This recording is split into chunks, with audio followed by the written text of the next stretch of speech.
Hello, friends. What is up? I know I look a little lonely here on camera.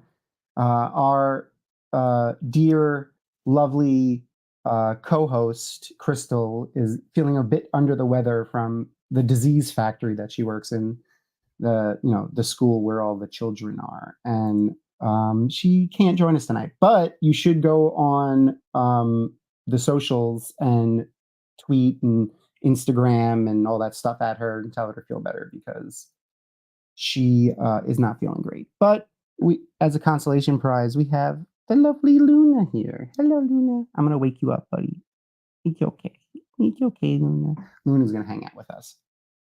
And in addition to Luna, we have a pretty fantastic, wonderful person hanging out backstage. Probably the maiden with the best singing voice that we've had thus far on the show. I'm not sure. Maybe maybe we could do like a lip sync battle or something. Now that one really qualify.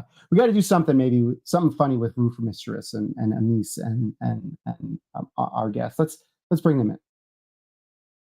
Look, here comes an awesome guest. Hi. Hello. Welcome. Thank you. It was such a nice introduction. The maiden with the vocal cords of gold. Oh, I don't know about that. No, it was pretty fantastic. I loved. But just in case anyone hasn't seen it, let's play it. I love the dance too. I love that you kept the dance. Thank you.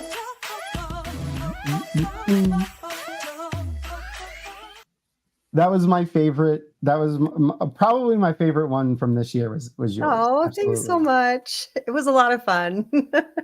I can only imagine trying to go over the choreography out there with your friends. Do you have any like fun mishaps or anything that happened when we were recording? So many. But before we started, I did send them a little sort of tutorial. Were they fans of Wheel of Time? No, I don't think either of them's read that. Well, I think I convinced one to watch season 1, and I think she's watched it so far. So I'm still working on it, and I think maybe I'll get them because they really enjoyed doing this with me, which I was kind of surprised about. The whole concept would not have worked if I hadn't found friends who were willing to, go out into the desert and be totally crazy. But yeah, I sent them a little tutorial, and at some point I'm like, I should probably just release this so people can see how ridiculous it is. But yeah, we just kind of went over each move a little bit, and then, but it was just hot. And I don't know if you watched all the way to the end, but one of the most challenging things was that for a good, half an hour, 45 minutes, there was this constant gunfire that was so loud because we were out in the middle of the desert in public land, and people are allowed to go out and shoot there. And so we really couldn't do anything about it. But I think they were just as annoyed by us because we kept, replaying the music really loudly. Yeah. Oh, what's up, Alyssa? How hard was that shot where you guys were doing the maiden's kiss with the camera? That was a little tricky just because the terrain was so rough. So we were trying, every time we do it, one or two of us would trip and fall into the other. It was like dominoes a couple times. That's great. So yeah, that was a little tricky, but as long as no one got hurt, still fun.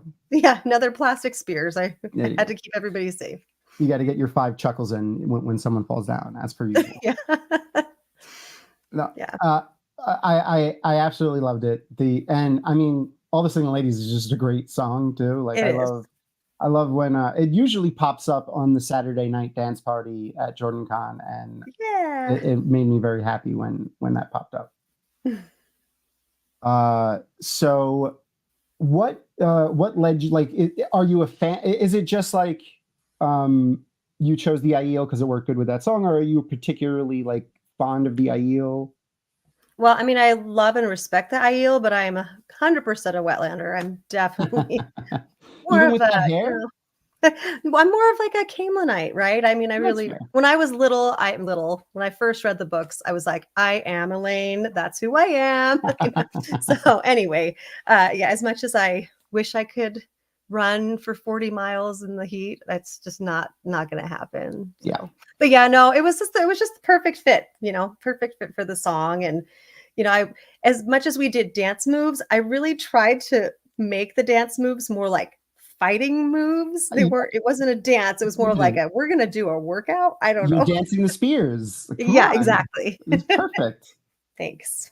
I mean, it was layered, and that's why I liked it a lot. That's why it was fun. Did you do your own singing in that too? Oh yeah. I do all my own singing in all my That's videos. great. I figured. I just wanted to ask. No, you're good. It's fine. Yeah. I do not. I have the voice of an angel of death. So like, stop. No. Well, if you ask right now, you can. I don't know if anyone could hear. I still am sick. I got the Rona again, which is fun. Yeah, we were saying we're kind of a pair because I'm still getting over pneumonic. So sorry. No buenos. No. So I apologize. At least in this one, yeah. My face isn't all like flushed. My cheeks were so bright red last week because I had a fever doing it. But yeah, no. I went. It's ridiculous too because I went like the first 2.5 years of like when COVID started, never got it, and then in the last like I want to say 1.5 years, I've gotten it 3 times. It's crazy. My gosh, that's crazy. I technically have never tested positive still. I've been sure. I know. And I mean, I was very, very diligent in the early part of it. I just am Me too. Big, cautious type. So we didn't do anything forever. I got vaccinated right away. So yeah, and there have been several times when I was like, oh, for sure, I'm going to get it. My husband had it a year ago. And he, stayed in our downstairs. And I thought, well, sure, I'll get it. No, still never that I know of. So knock on wood, I guess. Okay. Sorry. Oh, no, Noman Garden. That's no good. Oh, no. That's terrible. I'm so sorry. Stinks. I mean, that's just another reason why being out in the public is just not fun. Maybe it means you'll live a really long time. Yeah, you built up a good resistance. Really good. I should try doing some death metal growls now. Like I've always wanted to try to do that, but like everyone that does it, like every time I see a video come up, they're like, don't do this unless you like practice because you could like ruin your vocal. Really hurt yourself. Yeah. I don't know how they do it. So one of the other things that we do here usually every week is I have like a unofficial, official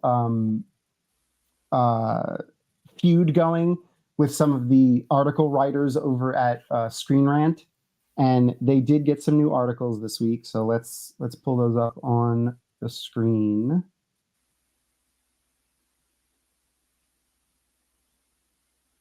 And there they go. Okay. And then we can get rid of that. All right. So this week, though, I'm actually happy with the articles. And again, it's Charles Papadopoulos again, and not so there's been like 3 different people that write articles on Screen Rant. There's Charles Papadopoulos, some guy named, I forgot his last name, Nick something, and that's the guy that I'm feuding with. And then there's a female writer, and I think she wrote the other article that I have up. But better watch yourself, Nick. I know, for real, man. No, there's been a couple times where I was like, listen, this is just wrong, like the factually incorrect. And like I'm always and then I throw shade at his takes, his opinions on things because I don't like them. But it's all in good fun. I'm just glad that they're writing about the show and that there's Yes. It's still active in the news. There's at least 1 or 2 articles a week about Wheel of Time on Screen Rant, which is nice. This one though was I agree with almost every word of this. And it basically, the first half of this is just explaining what the show is and how there was some issues with casting for the show when it first got announced. And then this section talks about the new audiobook that came out and how she's doing the audiobooks and how she kind of fell in love with the series while acting on it. But in particular, I like this section of the article where he pretty much says that she's the perfect choice, and I agree. Like, I don't know about you, but when I read the books now, she is Moiraine. She is the Moiraine I see in my head. Yeah, I agree too. But I've been a huge fan of hers for a long, long time. Well before this. So I mean, I remember when this announcement was made and I was just ecstatic Me because too. I mean, she's just kind of perfect, but she's also a little quirky, right? So that just makes her so relatable. But Hmm. yeah, her dedication to this whole project is just, I don't know. I don't want to say I have a crush on her, but I kind of do. Oh, I definitely do. And I have one awesome thing. So Amazon was doing like a live interview with her, and they were taking questions from the audience, and I posted in there like, "You are now the Maureen I see in my head when I read the books," and she was like, "Oh, thanks, Tom," and I was like, That's amazing. Yeah, my "Ah!" whole like dream, I think I would die happy any day if I just ever found out that any like if that she'd seen a single one of my parodies. I could Oh, die I'm like I want to say 95% sure that they've all seen most of the parodies. Like Rafe has happy. said specifically that they watch them. Well, And I mean, I yours hope was so. one of the best ones of this year, so there's no way it wasn't seen by the group. I hope so, but you know. The cool part about this article is where she talked about a couple of years ago that she wasn't a big fantasy person. Mhm. And specifically on the Stephen Colbert show here, she says, I think I'd always been grounded in reality. I didn't feel I needed to branch out into creatures and mythological beasts. That was when they were talking about Lord of the Rings, because Colbert's a Mhm. huge Lord of the Rings fan. But then after getting pulled into the show and starting to do the voice acting and stuff like that, she says it was exciting to her, how important it had become to her. The audio version would somehow be linked intrinsically to the show, and the reverence with which these books are treated means that we've got to get it right. And she's talked about with her mom, because her mom is the producer Producer, slash yeah. director, yeah, of the audiobooks, and um how they've bonded over this the series and how much they've enjoyed it. Oh, it's a Yeah. reverse. What's up, reverse? Going on, buddy? I Luckily, will he's not here say tonight because we would go off on so many tangents. I'll And try Crystal's not not to. here to. Well, Crystal's usually the one that keeps us reined in. I don't know. I tend to tangential or to go on tangents too.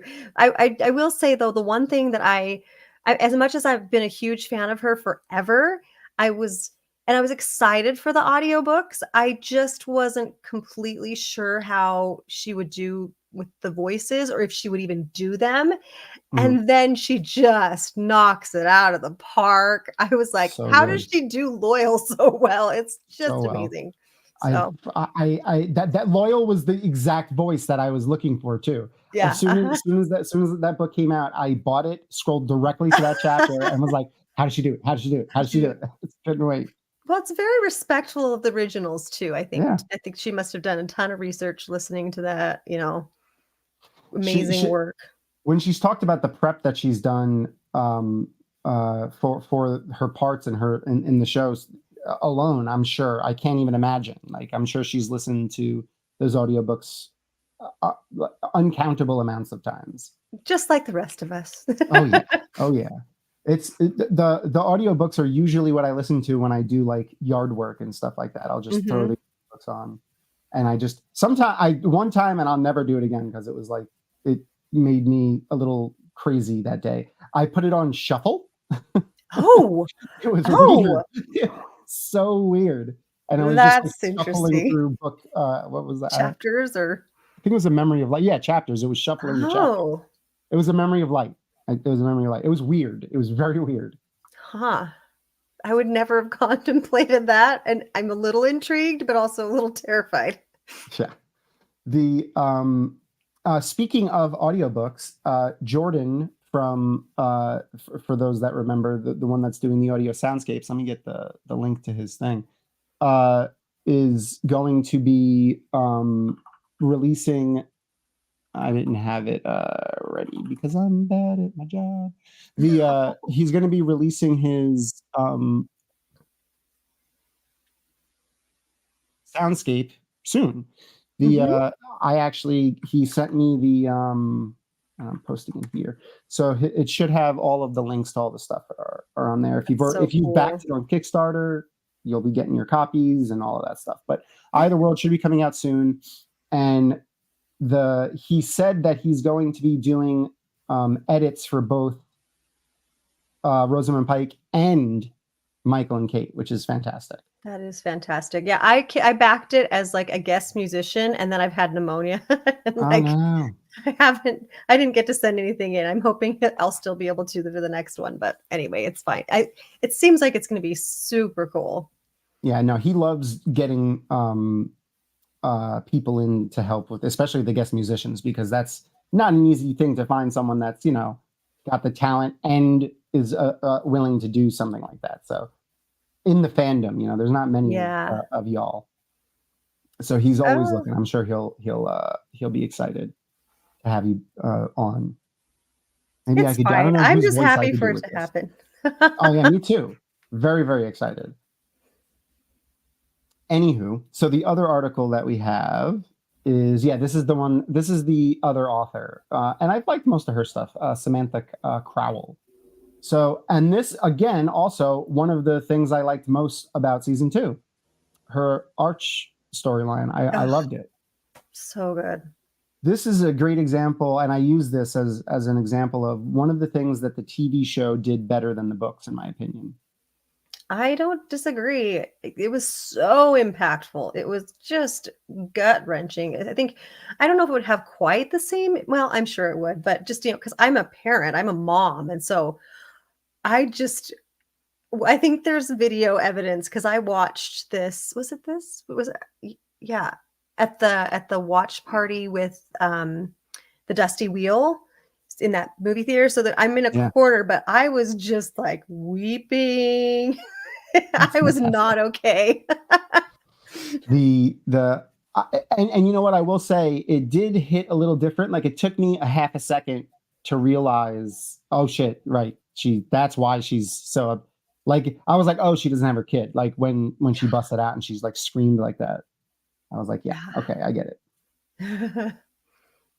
And the performance there was just, can't no, stand kids. she's an amazing actor, like, absolutely. Mm-hmm. I mean, and anyone that I've spoken to about the show who not a hater, but someone who doesn't like the show and doesn't, like, has like respectful comments and not being toxic. Even those people, like Tom, the other Tom from Twatcast, hates the show, hates it, does not like anything about it. But he gives accolades to the acting. He says the costuming is fantastic, the set design is great. He just doesn't like the story and the changes and stuff like that, which is fine. But he doesn't shit all over it, and he's not toxic about it, which is good. I totally respect that. I just also feel kind of bad when people feel that way, not because I'm mad at them or they're not entitled to their opinion, but I wish they could enjoy it. You know what I mean? Yeah. I mean, people don't get to, I understand what you're saying. It's like, I wish you gained enjoyment from this, because then we'd share that, but also it would be something that you're gaining enjoyment from. Yeah.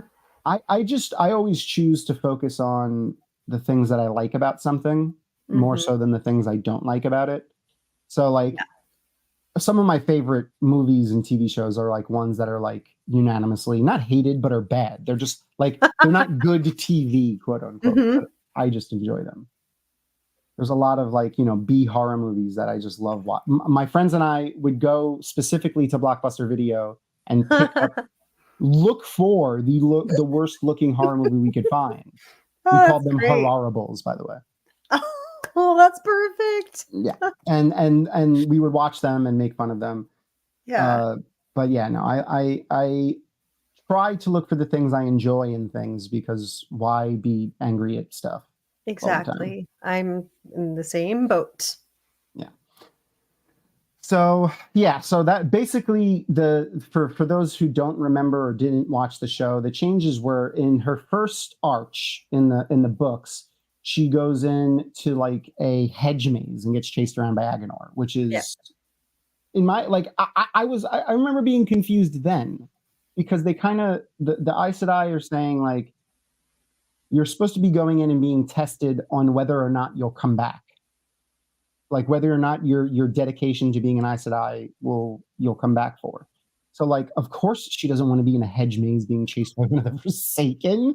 Well, she's going to try to come back naked. Also, Yeah, but she could also just be so afraid in the scenario that she wouldn't be focused on returning. I guess, like if she, I don't know. But you have a good point there. I just think that the thing with her parents was a great test for that. Mm-hmm. Something that 100%. she's wanted to correct, and they kind of did a past, present, future type thing almost with it. And then the Two Rivers one I think was done better. She seemed more focused on the well-being of the people and less like where in the book she was. I always kind of felt she was more focused on the fact that Laris was the wisdom. Like she was just more angry at the fact that someone else was wisdom. Right. Than it was, oh my God, all my people are dying and are sick. Yeah, that's true. Last time we got to see Juliet Howland, which we wasn't sure we would get to, and I'm kind of obsessed with her too. I love her. She is a great actor as well. Yeah, and she's just really nice and involved in talking to the community sometimes. So then we also got more Michael McElhatton. Yes, which was great. I mean, he's a great actor, and I was worried because of his Ruse Bolton stuff, but he did it. He was Tam. I didn't see Ruse Bolton at all. He was Tam. Yep. One sec. Excuse me. Sorry. It's okay. COVID's kicking my butt. Sorry, Luna. I woke Luna up too. Sorry, buddy. I love when he hangs his head over the side like that. So cute. He also sometimes just buries he'll be sleeping and he'll have his face flat on like the surface that he's sleeping on. Oh. It's ridiculous. Oh yes. The top casting for Avatar, that was fantastic too. Let me grab that article as well. That's another show that I enjoyed, even though a lot of people didn't. I just focused on what I liked about it, and I'm excited that they're doing another season. And I enjoyed the live action show, and again, there's aspects of the live action show that I enjoyed more than the animated show. There's a couple of things that I thought they did better than the animated show. Oh, and by the way, I looked it up. It's Mia Czech. If anyone is curious on how to pronounce their name, Mia Czech. They showed when they first aired the teaser, when they announced that she was going to play Toph, and she got all excited because they said her name right. Oh, cute. I'm very, very excited though. I can't wait to see her. I just can't wait to see Toph. Toph is my favorite character in Avatar. So, did you watch the animated series as well? Oh yeah. Okay. I mean, it was a perfect age for my kids, I think. So we watched it with them, and I don't think there's ever been a show that I've watched with my kids that I enjoyed just as much as they did. You know what I mean? It was like, 100%. This is so good. I think I watched it again, maybe one or two more times, just myself without the kids. So yeah, I don't blame you even in the slightest. Yeah. If you can see, actually, hold on, let me pull Luna down for 1 second. Sorry, Luna, 1 second. I have Momo and Appa on the shelf right there. Too. And then I have a big Appa right here. Oh my gosh. Hanging out on Stitch's head. That. Yeah. All right, Luna, I'm sorry. I'll bring you back on. You looked I have a Moogle. Yeah, I see the Moogle. So you're a Final Fantasy fan as well? I am, but no, I'm old, so I mostly play the old ones. Me too. My favorite, I'm not so. Yeah, go ahead. I was going to say my favorite one is Final Fantasy VI on Super Nintendo. Yes, absolutely. Yeah, so good.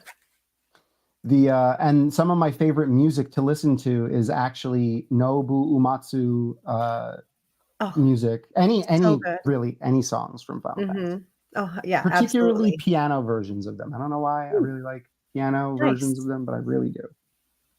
I'm pretty sure at least one of my notifications right now, my ringtone is the Final Fantasy theme. Yeah.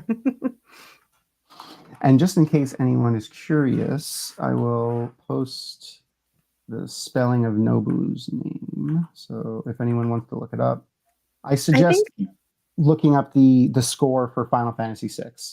Definitely. Or it's Final Fantasy 3 in the US, but it's Final Fantasy 6. Actually, see these roses right here? Yeah. That is what I carried when I did a cosplay of Celeste. Celeste, yeah. I was gonna say, however you pronounce it. Or Celeste, however, yeah. I don't know. Yeah. Celeste, From the opera scene, I got. Yes. Yeah.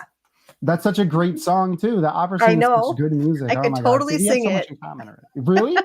Well, not right now. I mean, I haven't had pneumonia, but oh my hero, far away now, did I ever see you smile? Anyway, that's fantastic.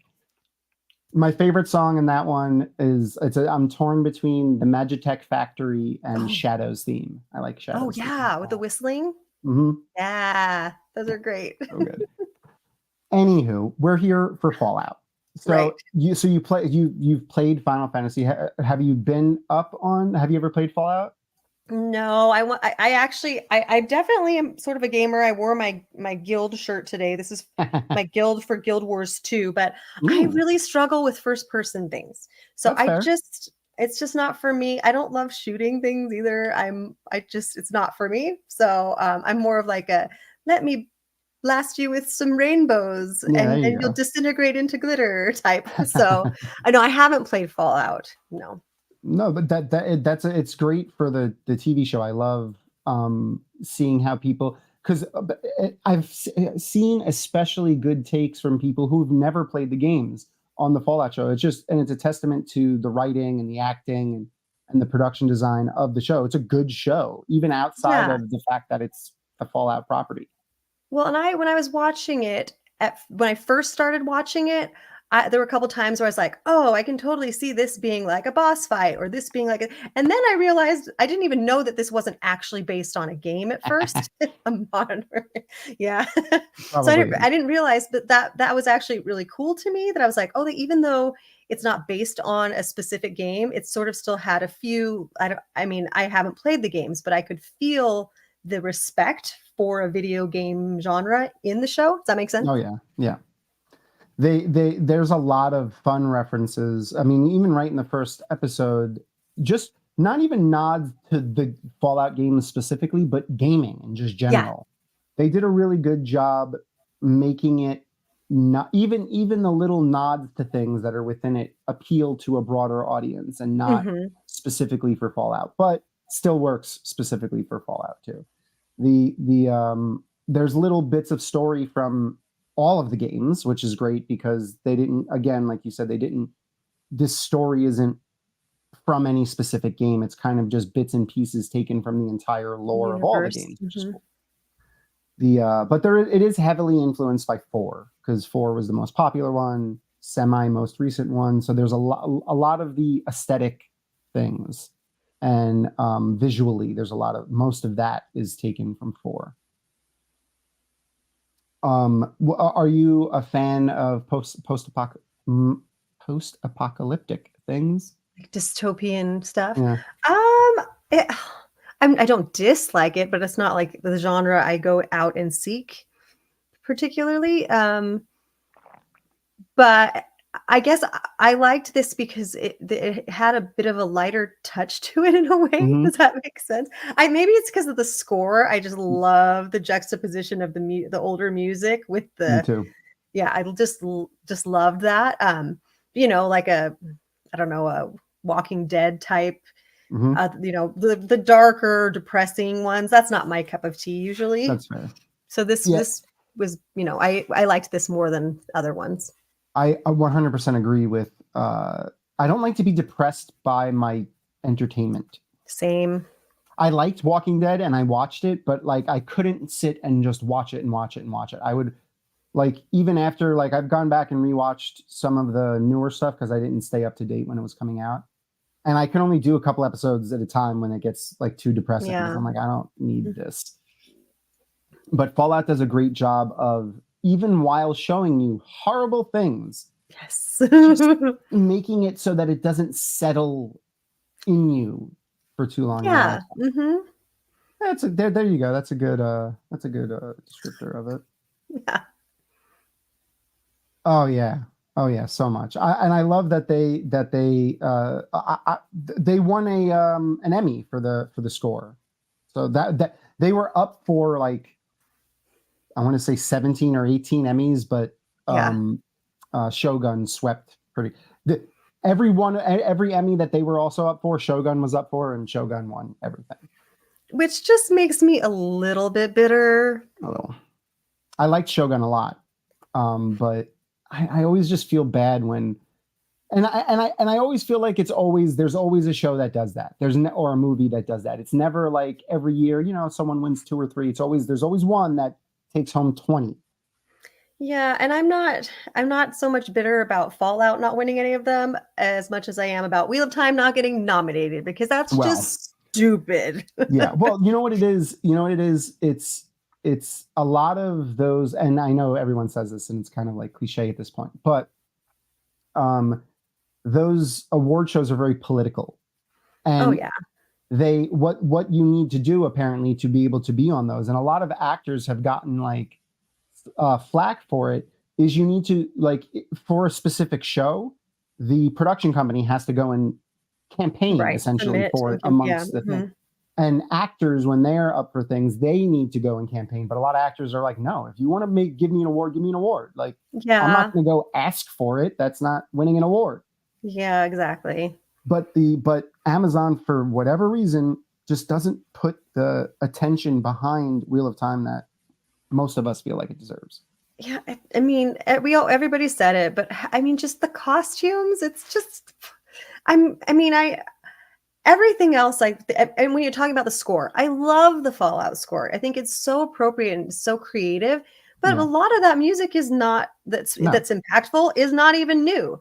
And then I look at Lorne Balfe's score for Wheel of Time and how, I mean, I'm totally obsessed. And at first it took me a minute. And I get that, but there's so many little Easter eggs just in the score.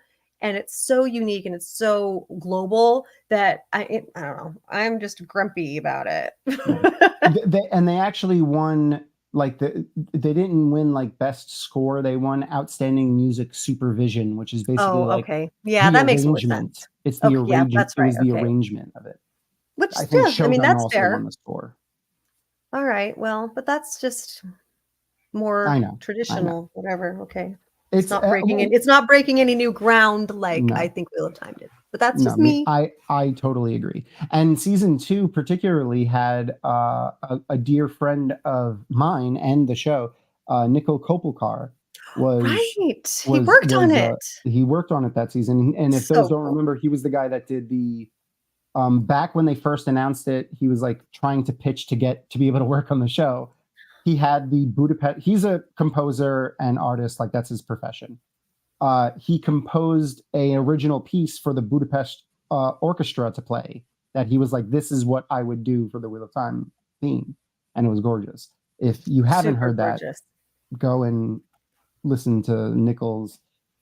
Nick is what he goes by. His Budapest Orchestra Wheel of Time theme piece. It was fantastic.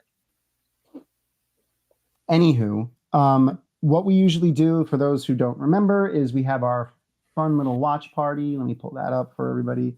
I'll share the link in the chat here. Link for the watch party. So if you want to join the watch party and follow along, you can do it that way. If not, I still have my little handy dandy timer, which I'll leave up on the bottom of the screen if you'd like to, sync up the times and follow along that way. But we'll give everyone like a couple of minutes to get on for that.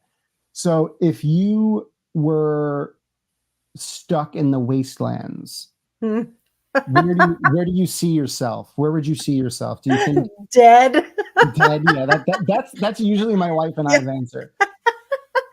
I mean, I'd like to think I'd probably be pretty resourceful, but I would definitely be more on the hiding side than the, stealing other people's resources and gunslinging side. Yeah. The like, especially because my wife has like asthma and stuff. And her and I, they came out with this experimental surgery where you can get cured of asthma. Something just flew into my window. I hope it wasn't a bird or a bat. It sounded loud though. I don't know if you guys heard it. Sorry. And I'm on the second floor, so it was definitely a flying thing. I can hear it still out there, so it's alive. Yay! Okay. The they came out with like this experimental surgery where they could cure your asthma, but it involves like breathing in like hot chemicals so that it burns essentially parts of your lungs. Yeah. That's just recent? I've never heard of it. It was a few years ago. It was a few years ago. Crazy. Yeah. It's probably better now. And I kept trying to talk to you. See, there you go. I keep trying to talk her into it because I'm like, listen, I don't want to have to kill somebody during the apocalypse because they're smoking near us or something. I will, but I don't want to have to. But yeah. Yeah, she said it's like you breathe in like steam mixed with some sort of chemicals or something like that. But yeah, I like that answer. No. That's terrifying. I mean, In I'm all still real- getting over pneumonia, and I would rather have this forever than do what do you that. just described. Yeah. I don't blame you. I don't blame you. The I when I played through Fallout, I did it like 2 or 3 times, but and I'm like you, I'm not a huge first person shooter fan, but Fallout 4 specifically had like a base building mechanic in it, which was a lot of fun, and I spent many hours doing that because you can kind of like there'll be settlements around and you can like save them or help them or like attack them, and if you help them enough they kind of make you the leader of the settlement, and then you can build and stuff inside of it. So like I had and then you can trade in between them instead of trade routes. There's a really interesting like little mini game amongst the settlements that you could do with that, and I had a lot of fun. See, I like that. I don't have to like shoot anybody in the head. You can actually play an almost no kill game in that if you wanted to. It would be hard, but you could. And there are a lot of fun melee weapons and things as opposed to just guns. I mean, that doesn't sound a lot less violent, but No, it's still very violent. Yeah. Because, you still have that's what it is. The mutant version of our little axolotl friend, and you have the feral ghouls Fingers. and what was I forgot what the big dinosaur things are called, but they're gigantic. They look like demons just walking around. Did I miss that in the show? I don't remember a dinosaur. They haven't had one in the show yet. Okay, I was like, I don't remember that. I remember the like mutated bear. Yeah, that was pretty scary. It was not a dinosaur. I forgot what. See, now I'm like, maybe I do need to play. I want to see this. Deathclaw. See, I knew Noman Garden was going to get it. Noman Garden usually is the one that gets it. I'll pull up a picture of a Deathclaw so you can see what it looks like. They look legit just like a demon. Like it's not even like close to any kind of an animal that I've ever seen. I'm intrigued. Deathclaw. Ah. Yeah, it looks like a demon, even with the horns and everything. Like, got weird Tyrannosaurus Rex / Velociraptor feet. I don't know. Huh. Yeah, definitely the feet and the tail. Yep. But then, demony Diablo kind of almost horns. And then like kind of alligatory scales almost. But yeah, no, those things are roaming around, and then there's different versions of them. Not want to meet one of those. No.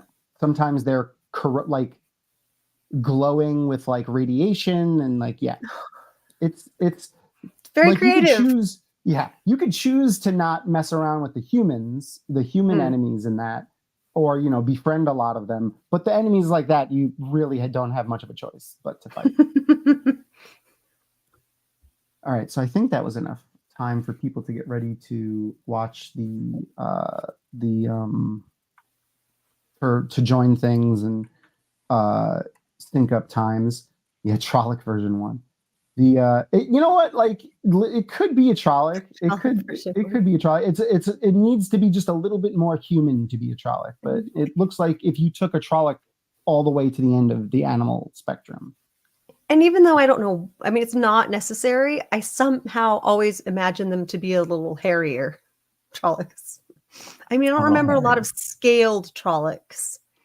Yeah. But it's feasible. I mean, yeah, they talk about how there's all the different kinds and all different ones. So I always imagine just ones that we hadn't seen yet.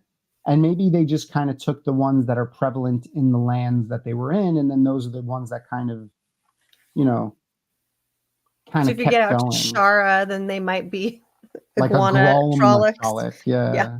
Oh my God. That would be horrible. That's terrifying. Yeah, Lopar Trolloc. Oh, please no. Hippo Trollocs. That's terrifying. That's terrifying, especially because then they could, oh man, I wonder if it would make them aquatic. Oh, now I want to write a fan fiction about aquatic. The whole Hightower incident would be very different. Oh man. Whatever. It would be. Maybe that's why Agenor didn't make it, because he knew it would be unstoppable. So for the teleparty thing, if you join and it's weird, it's because I didn't press play. So you guys can't. So it'll stay on this spot. But I'll press play in a minute here. I'll give everyone a countdown. Let me get my timer ready. We got this going. We got the timer ready. Fallout episode 7. Let me fix the timer. It's still on last week's time. It's not 23 seconds. It's 3 seconds. All right. So now we're at the right time. 1:02. Yeah. Okay. So I'm going to press play on the timer and the oops. Why did it start without me? Okay, there we go. In 3, 2, 1, and go. So it should be playing now on both ends, and the time is pretty synced up. Yeah. Okay, cool. Oh man. So I already wasn't a fan of Thaddeus, but this episode made me hate him. And I felt bad for him because of all the, foot crushing and shooting and burning.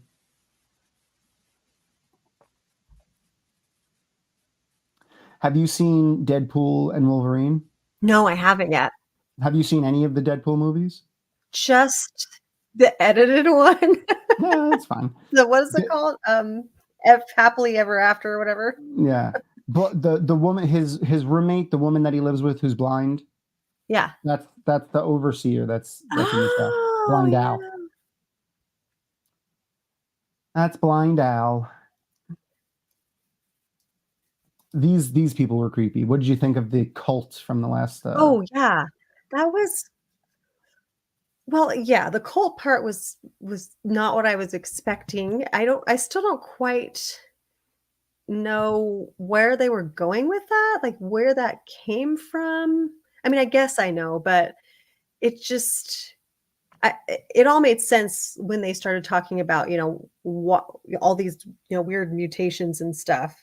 Yeah. And how they were trying to actually help with that. The just weird kind of cultish behavior isn't new for Fallout.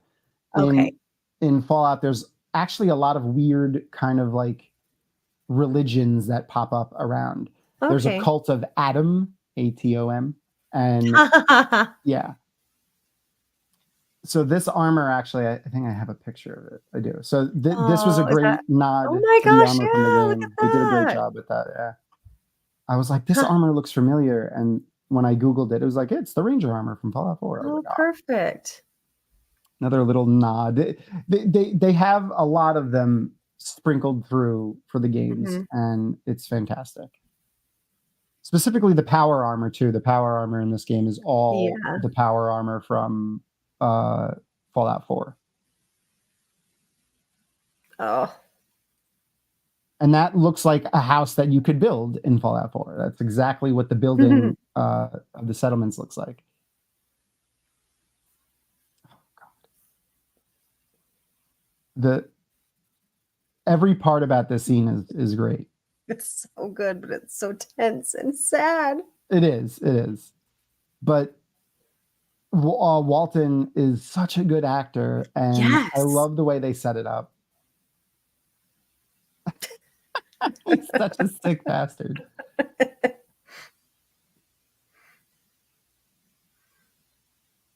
A metal thatch roof. That would be hard for Senbui to repair.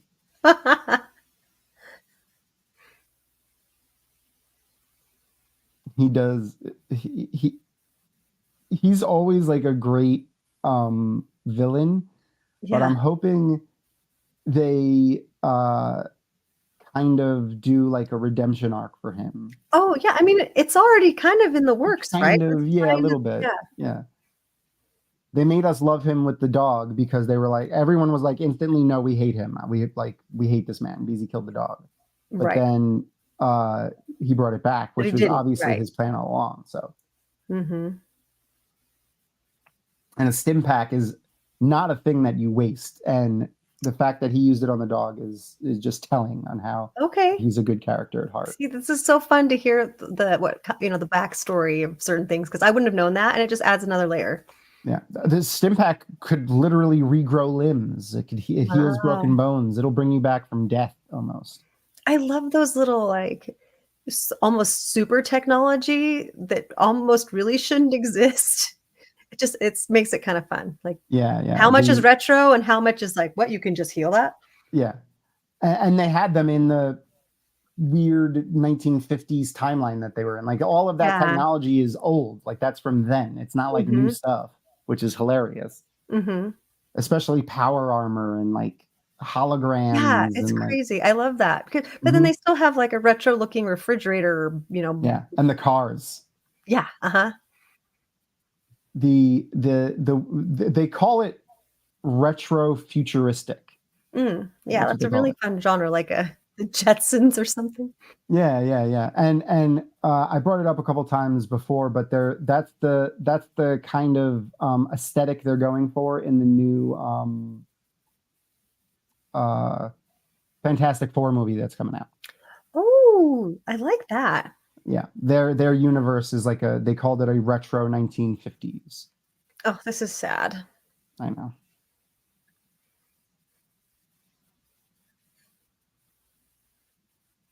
And I just remembered something also. There's also a group of, there's witches in the and magic in the Fallout 4 game. It's hinted at. You go to a witch museum, and then some of the magic ends up being real and weird, and there's also aliens. It's Fallout 4 is bananas. There's some crazy stuff. So they have a lot of material for the potential next season, right? Is that's Eric Estrada? What? I didn't realize that was Eric Estrada.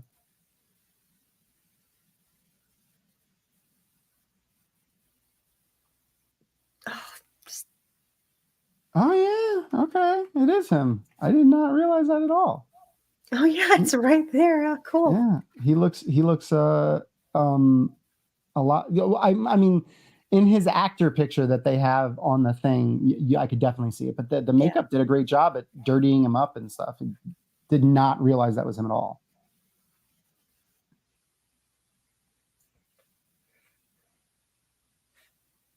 Oh, they're talking about The Expanse. I was recently convinced to give The Expanse a try, the books a try. I'm not usually a big sci-fi fan. I don't really like sci-fi books that much, like hard sci-fi. Yeah. But mainly because like they often do a lot of science in it, and there's a lot of like explanations of like distances and numbers and equations, and my dyslexic brain doesn't like it. I'm surprised he killed that kid. I know. Well, I thought he just shot in the arm at first. I thought so too. And then he just looks like he's dead. And it's like this whole scene. Well, first he had 3, and then he had 2, and now he has 1. So sad. I'm hoping we get like a thing where it's like maybe he's not dead. I hope so. Oh yeah, no, I love the Silo show. It's fantastic. It's on Apple TV. I watched Silo too. I'm excited for the next season. I haven't read the books though, so I need to read those. My sister told me all about them. My sister's a huge silo book fan. Apple's doing some great fantasy / sci-fi, right? Because Yeah. Foundation was really great too. Oh yeah, I did not. I need to go and check that out. Let me make. Where's my Post-it? There's my Post-it. If I don't make a Post-it of it and stick it to my monitor, I won't remember. That's why when you recommended those books earlier, I immediately bought them. that was my Post-it. Oh, and the books were Sarah J. Sover's book, Fairy God Murder, and Iron Druid by Kevin Hearn. If anyone's curious. Both urban fantasy books. I think what they're doing with Walton or the Ghoul, or what's his name? Cooper or something? Cooper Howard. Cooper. I think what they're doing with his two characters is where they're going back and forth. They're going to get to a point where they meet, and then that's when he's going to start, going back toward being more like Cooper Howard. I'm super fascinated by her because I just don't know if it really explained how she survived that long, but it's another story. Yeah. I mean, I don't want to, I like in the end of or at the end of this episode, is it the end of this episode? No, it's next episode where we get to see the pods. So we know that there's something going on. Right. There's a lot of I'm not going to give you some of the video game knowledge because I'd rather let you be surprised. Okay. That's great.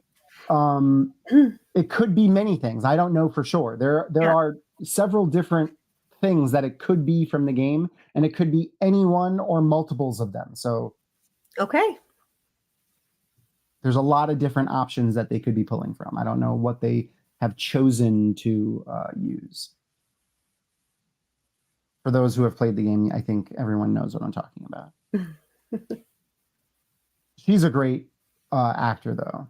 Sarita, what's her name? I love this. I love the X-ray thing. Chowdhury, yeah. Chowdhury, yeah. I don't know how to pronounce it. Yeah, probably not. I don't know. I try to look them up beforehand, but I forgot to look up hers. She's fantastic, though. She's been in a ton of stuff that I really enjoy. And that's the thing that I feel like the writers on both Wheel of Time and Amazon have done great with. Amazon, Wheel of Time and Fallout have done great with. We know that where the destination is going to be for a lot of this, even with Fallout, even though it's not a story from the thing, we know a lot of stuff about Vault-Tec. We know a lot of stuff about the government. We know a lot of stuff about Brotherhood of Steel, and we know where they could be going. But the journey that they're taking to get there is very, very different. And that's the fun part. For me, at least. Oh, 100%. More so with Wheel of Time than this for me, obviously, because this is, This is new to you. Yeah. Yeah. And that was an 11-minute cold open. I've loved how the title shot of the name of it is different each time. Mm-hmm. Kind of fun. So we've talked about it a bunch, but the vaults in Fallout are horrible for the most part. As you can see in this one, hold on one second. I want to pull up the list of the different experiments. I had a list of it. Yeah, there it is. So in the Fallout games, they most of the vaults were set up like this, where this one they're experimenting on people and mutating them and stuff. They did horrible tests to people. Yeah, they talk about it in the next episode, right? Yeah. Yes. In some of them, they specifically made it difficult for the people to live, or purposely instituted diseases in some of the people, or not enough resources. Yeah. They were pretty horrible, Vault-Tec. So is there often like a mechanic in the game where you're like, oh, I have to go to this vault to get something, so you explore it? There are vaults all over the place. Some of them are still inhabited, some of them aren't. Some of them are in different states of disrepair. And there's a lot of lore drops where you see bits and pieces of, like, you know, things that they did. Usually on the computers that you see in the in the thing. Yeah, no. The fingers in the mouth was Gross. very like Lovecraftian almost. Yeah. Chris Parnell is hilarious. I was gonna say it's good to see him again. Yeah. He does so much voice acting. I'm just glad he was on there. Oh yeah, the Gary Vault. We always talk about the Gary Vault. There's a vault in the game that's just full of clones of this one guy named Gary. Oh my gosh. That's all it is. That's the only population of the vault is just Gary. Gary. Yep.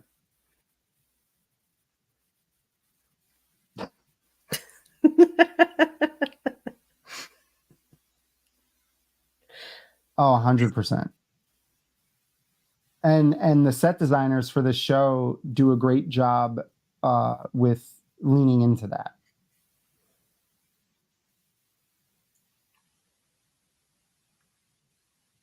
What was the experiment in 33? I don't know, and I can't wait to find out. Uh-oh.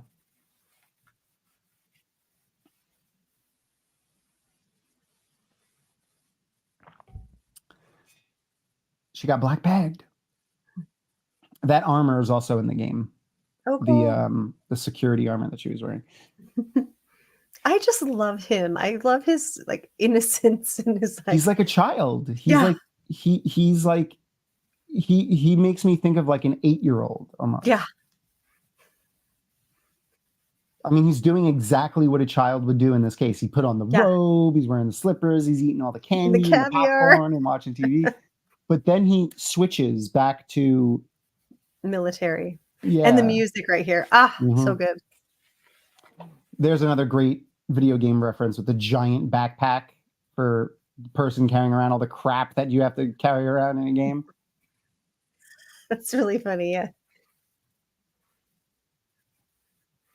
I love dog meat. And this is why I hate this guy now. Ugh, yeah. When he put that dog in that thing, I was like, oh, hell no. Oh, this is gross. Yeah, that was one of my favorite. Oh, yeah, no. If anyone doesn't like body horror, don't watch this next scene for a second. Oh. It's the hanging toe that gets me every time. The one of my favorite comments on the show when it first came out was like, oh my God, this is the worst adaptation of a video game I've ever seen. No one clipped through the floor and fell underneath the map. It's fantastic. It's so funny. There's not the normal Bethesda bugs. Like, then this is just the worst adaptation ever, and they should just cancel the show. So funny. Yeah, it was great. There were a lot of those. There were a bunch of those comments, and I was like, oh, that's great. See, that's fun.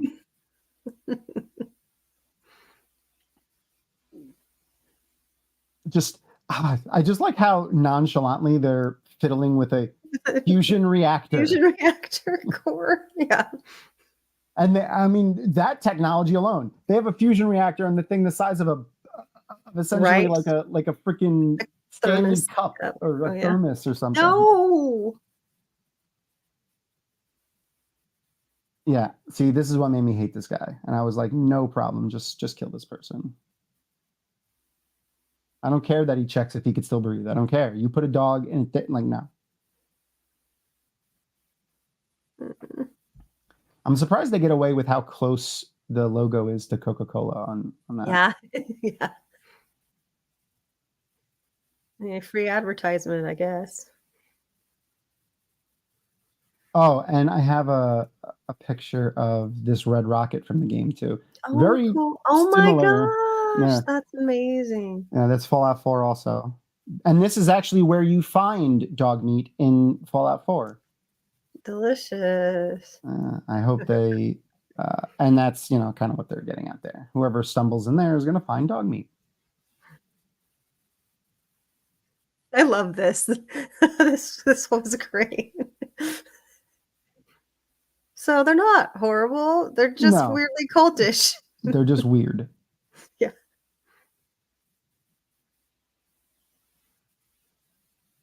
Oh, and Ella,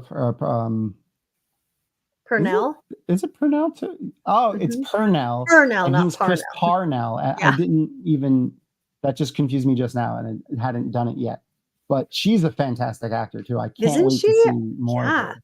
I love her big eyes. Very expressive. I love this so much.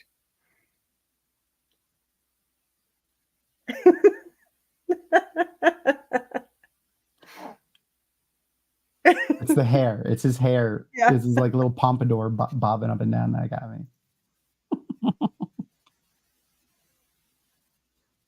Get that shot.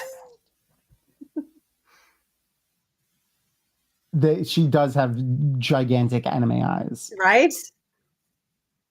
She does. I love it. She's like, wait, what?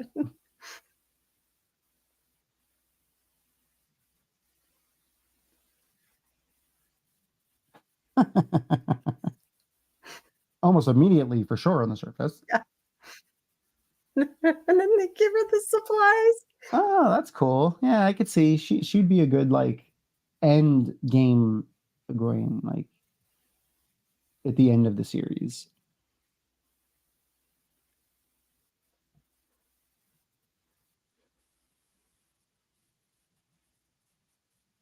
Moving along.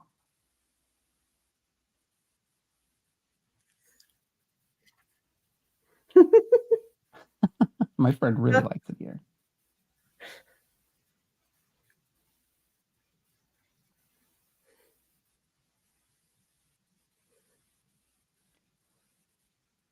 Look at like that. Is that straight out of the That's game? I mean, it's yes, but also like that. Like, look at that level of technology. Oh, right.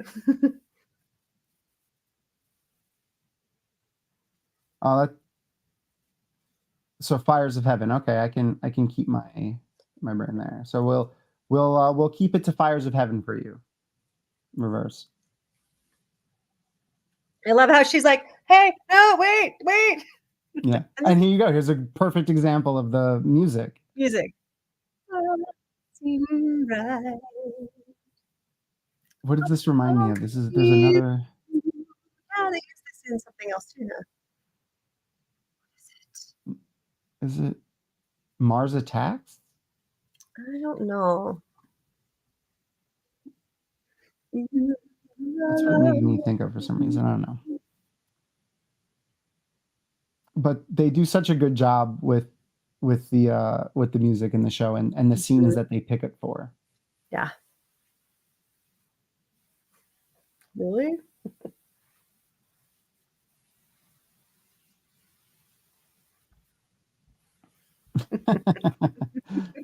I feel you. I feel you. I feel you. Look at him. He's so uncomfortable. He doesn't know what to do. He's just twitching around, touching stuff. I love it. Yeah. I'll probably remember what movie that was in at like 3 o'clock in the morning. Yep. Wake you up. Just send me a Discord message. Be like, who is this? That's how my brain works too.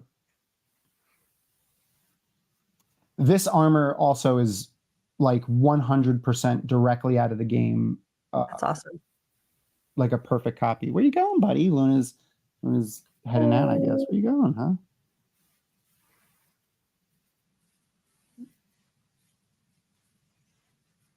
I don't know what he's doing. He's sniffing around.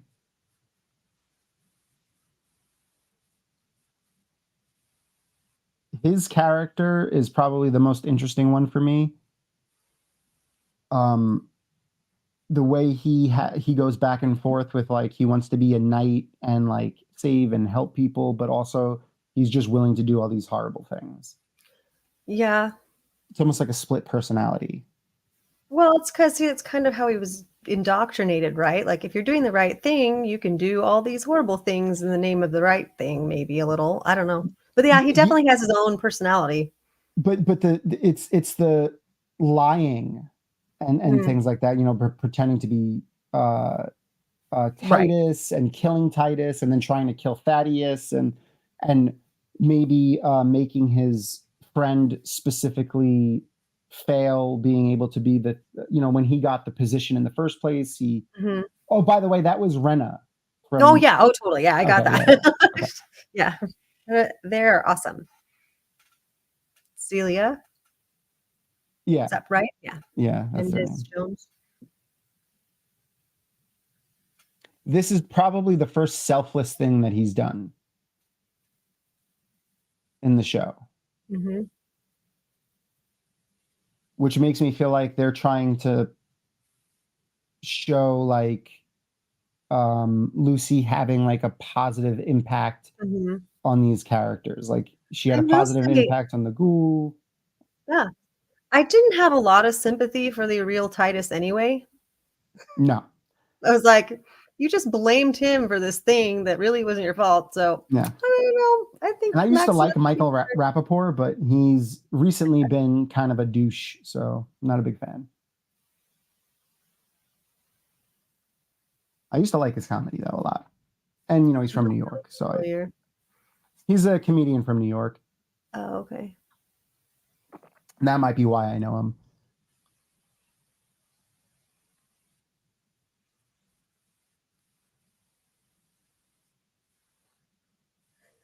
Yeah. Yeah. Yeah, if you look him up, Glenn, he's said and done some questionable things recently in the media.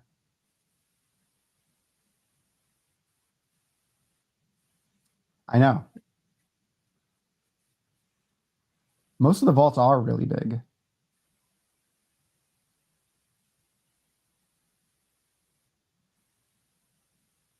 And he still hasn't told her his real name.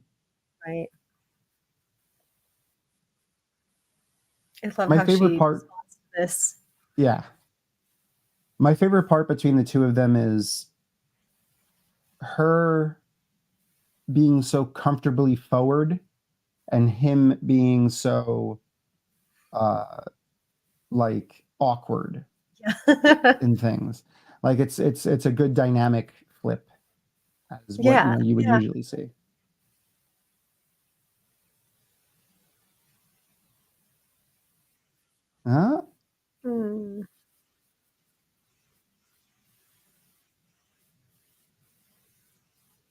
See, he's owning up to his stuff. He's growing.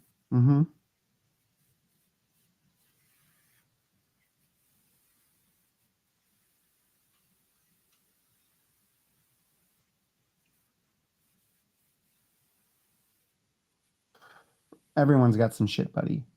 That's another good thing that I feel like they're doing is they're leaning into that again too.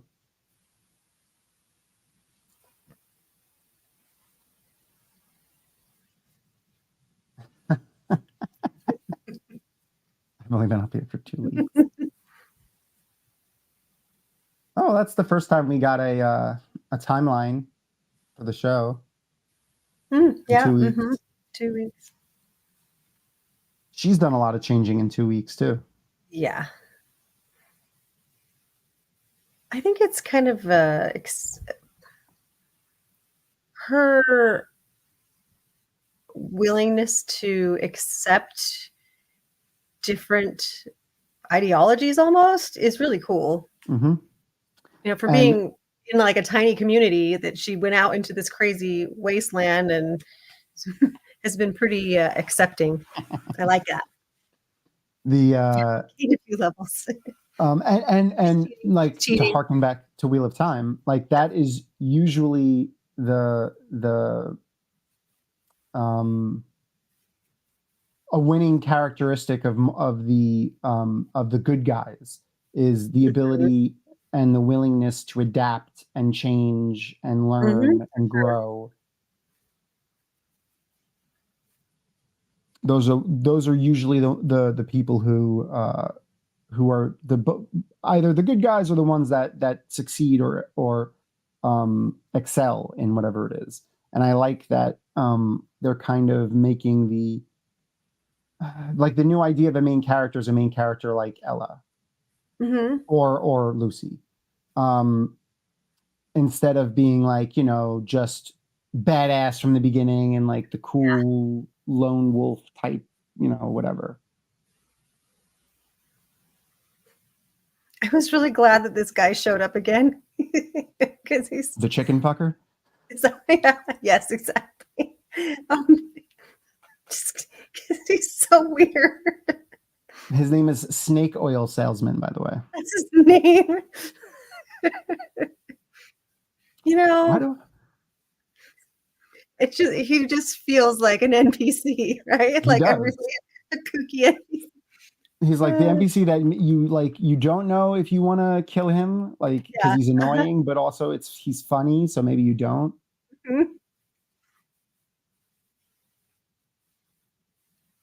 Why do I recognize him? I don't know. He's been in. I'm looking through his stuff right now. He does a lot of voice acting too. Yeah, I don't know. I haven't seen anything else with him in it.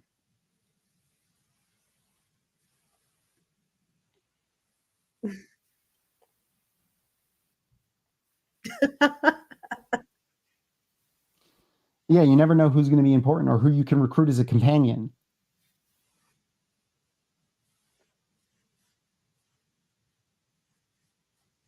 So as a non-game player, this is intriguing to me what happens because I'm like, oh, so you can just become a ghoul with some chemicals? That's interesting. So they played with it's never really delved into perfectly in the games, like exactly the process. But the general idea is, extended exposure to the radiation sometimes turns people into ghouls. That's what I was expecting it to be, sort of, from watching it. But then when this happened, it was like, oh, okay, that's a thing too. The other kind of theory is that, and which looks like what they might be doing and what they're doing in this, is that Vault-Tec kind of did it by accident while trying to make, immortality a thing. Wait, that's like Resident Evil almost. Yeah, a little bit, yeah. Actually, yeah, no, yeah, that is where the T virus came from, yeah. So they're almost, they're almost, they did make them, some of them eventually go feral. In the game, it's just like hit or miss whether they go feral or not. They don't need to take this drug over and over again. Oh, okay. Some of them just are, and some of them just aren't feral.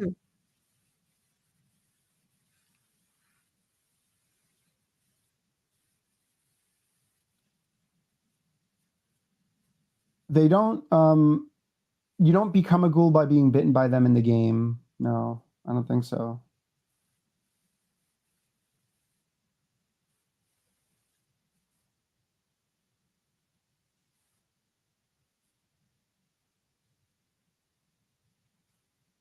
Like, and what's this guy's motivation other than to get paid? Like, he got paid. Why did he do that? I mean, it works, but at what cost? The healing is crazy. Yeah. But because I don't know if I'm just like stupid, but when this happened, I was like, wow, that's amazing. And then when the other thing happens, like, I think you might be a ghoul. I was like, oh, okay. Yeah. They do mention super mutants, and I do think we're going to get them in the next season. I just think I think it would have been just a little too much for this first season. Super mutants basically look, do you play D&D? No. They basically look like orcs, like big, yeah, green. I've seen yeah. Except they're really big and really strong, and for some reason mostly very dumb, which is how they used to depict orcs too.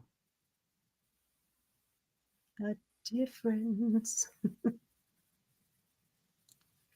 So Lucy is getting into the ghoul and Maximus's life and making them a better person. And she left her brother behind, and he's becoming a sociopath.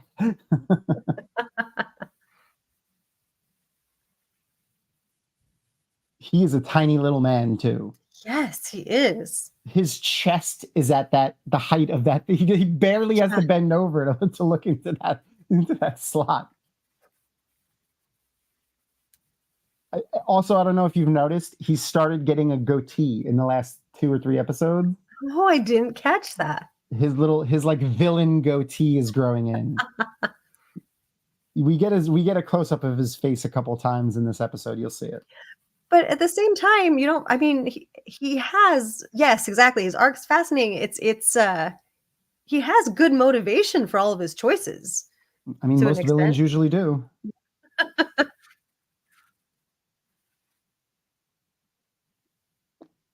That's Blind Owl right there.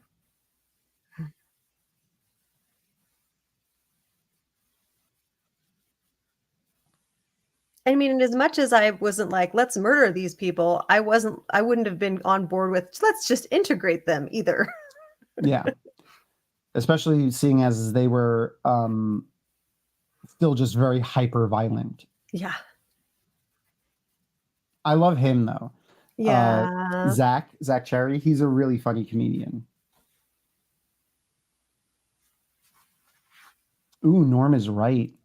Ooh, now, all right, I'm going to make a poll. Do you agree with Norm?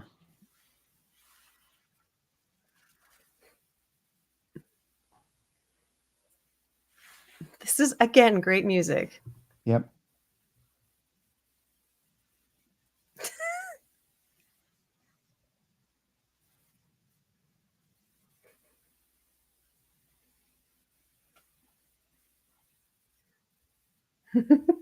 That guy.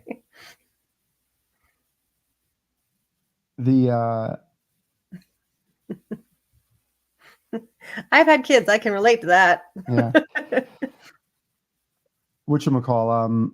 I saw a thing from this. So if her room number is 538, and someone said that's a reference to the biblical passage 538. It's a reference to the biblical passage Matthew 538, which is an eye for an eye. Oh my gosh, that's amazing! And she has one eye. Yeah. Now I get it.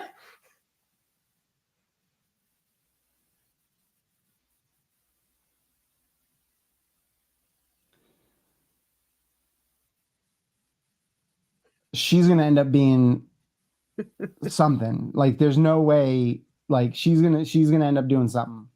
Oh, for sure. You don't get an eye patch without being. Just ask you, no. She seems to be leaning more toward the villainous side, though. Yeah. Feel like she's gonna end up being like an antagonist before the end of this season. Yeah, I feel like she would be like hardcore towing the original Vault Tech line kind of thing.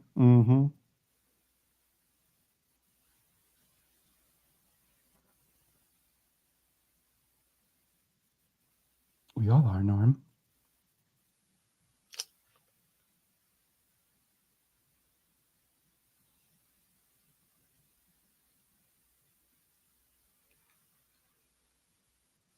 My grandmother's kitchen was that color, that teal color. Oh my gosh.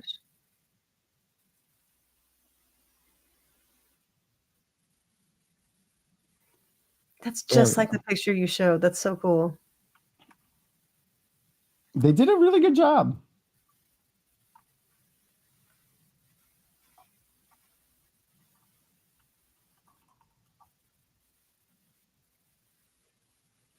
The one thing in this. Okay, go ahead. I got a poll going in chat for was Norm right to poison the Raiders?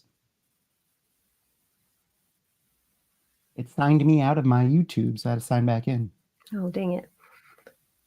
So one thing that's been funny is that, watching this with the subtitles on, because I do that now usually, is when it says yodeling. Yeah. It says that a handful of times. I just a funny choice to me because they do have that vocalization in the score that They even got the car. Oh yeah. Like this one looks more like a Jetson-y car, but that one is more 1950s, but looks so good. I mean, even the numbers on the gas whatever thing, I think they were the same. Yeah. Oh, that's cool.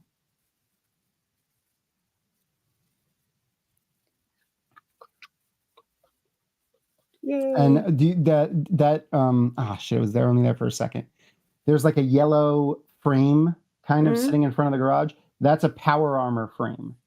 Oh, okay. So like when you store your power armor in the game and you want to repair it or change pieces out, you have to find one of those or build one and hang it from that. Tesla. All of the magazines that we've seen in this so far too are a thing in the games too. They're like in the games though, you pick them up and like they give you like a stat or something like that, or a skill or something. And I can't imagine carrying one of those around on my arm all the time. All the time too. It's gotta be heavy. Yeah. They probably smell gross too. Probably. And your arm would get all like when you have a cast. When you have a cast on it. Gross.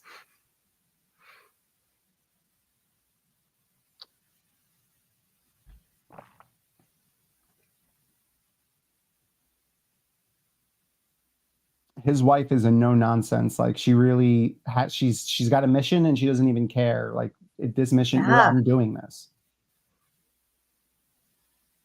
Yeah, her performance in the last episode was like, whoa, very well done. But yeah, like rough though, yeah.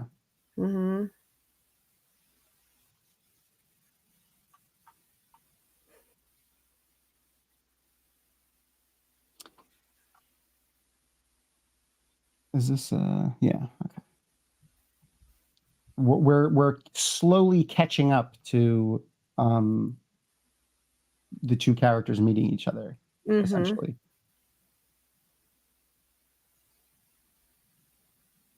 Oh, she's been in a ton of stuff. I was like, what do I recognize her from?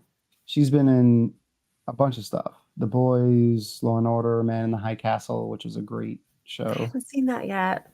Really good show. Quantico. I liked Quantico. They canceled that though.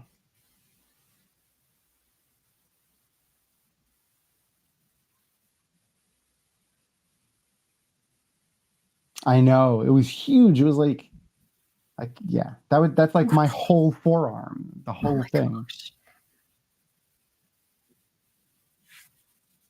Yo, the puppies. Oh, I wonder if it'll change in the X-ray. When they rename he doesn't call him CX404, he calls him dog meat. But no. In the X-ray, it still has him listed as CX404. The dog's name, by the way, Lana 5. Oh. See, that's when you're like, okay, he's still a good guy because the dog likes him. Oh, I love this. This music you hear in the game a lot. There's another group called the Minutemen, and they're like the good guys.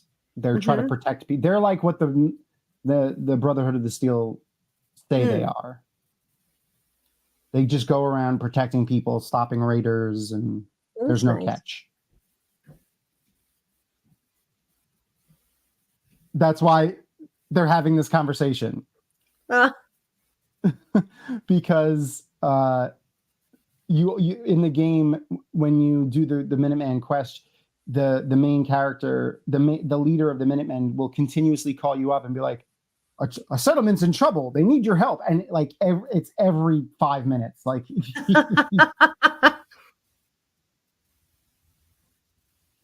yeah, I'm not a big fan of Fred Armisen either. But this whole scene is fun.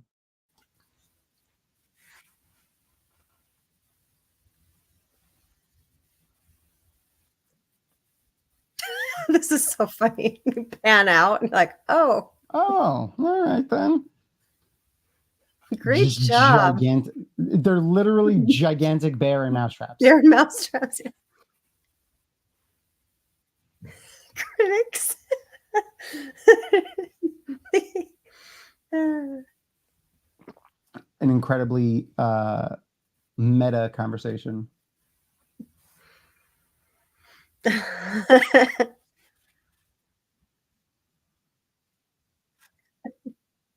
He's a terrible shot.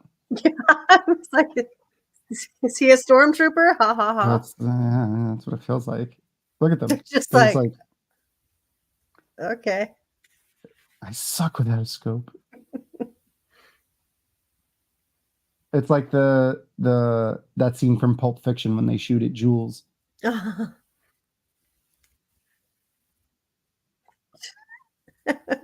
Welp. That was so unexpected for me right there. Gonna leave a mark. Why am I not dead? Could you imagine trying to reset that bear trap? That would be insanity.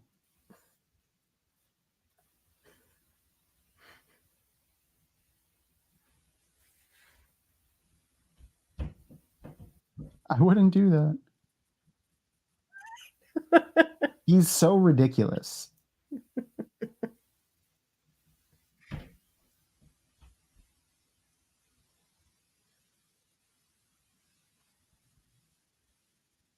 Maximus knows what he is.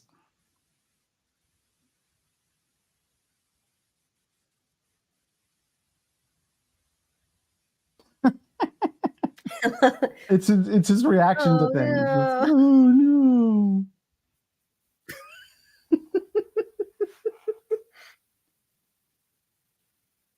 The Brotherhood of the Seal are a lot like a militaristic church order also. So like the White Cloaks? Yeah.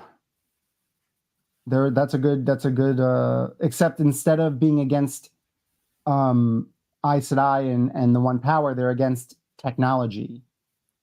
Oh, okay. Because technology is what caused the breaking of the world the last time. Yeah, see? Okay, there you literally go. That's a great analogy. That's perfect. I didn't even put that together.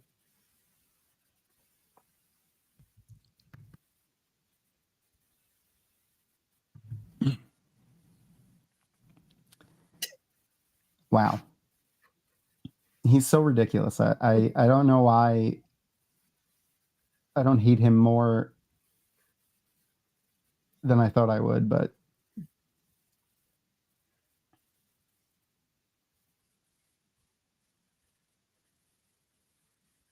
what's his name? The guy that played Ben in what's up, Roof Mistress?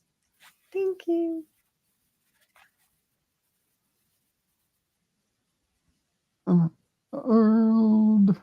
Aww. He's such a creeper. Yeah. This is so funny. With the heads.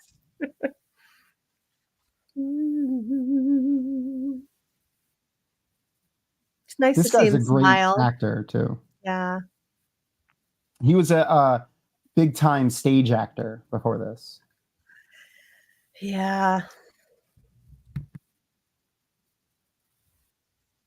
I didn't when I looked him up, I just looked him up on IMDb, but when we had Allie on last week, I don't know where she looked, but she got his full like theater Cool. Parts that he's done, and he was a lead in a lot of plays. Yeah, they're against other people having tech. They have to protect the tech. Brotherhood of the Steel. Yes. He's walking away. I was like, watch out for the booby traps. Back to 33.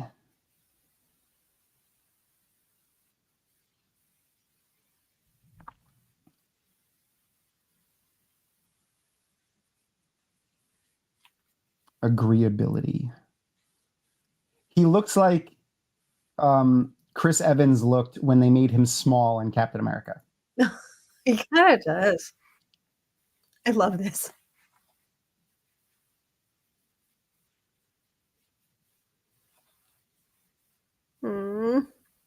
I feel bad for him. I like him. Yeah. Yeah. Kyle MacLachlan, aka Paul Atreides. Yes.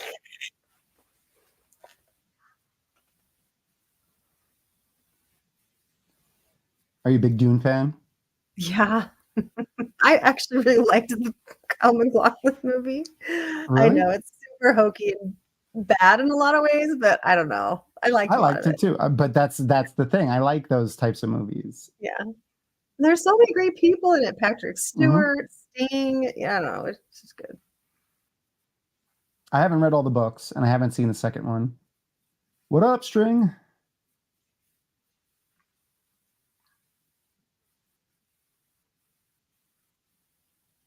This is sad. I forgot about that one. Yeah. Oh, No. yeah. Well, that's the one we're talking about, right? Oh no. I was talking about the mini. There was a mini series. Oh no, I'm talking about the old one. Yeah, the Yeah. the Lynch one. No, yeah. I was thinking there was a mini series that came out in the early 2000s with William what's his Hurt in name? it? No, I don't know who is in it. Wow, what's his name? James McAvoy was in it. Oh, I don't remember that. Him and a female actor, they play the children of Paul. Oh, okay, yeah. There you go. It was 2000s.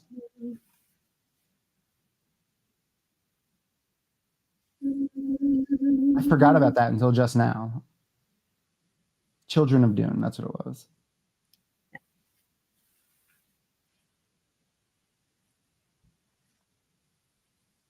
James McAvoy is one of the greatest actors ever. I love him so much. Mm-hmm.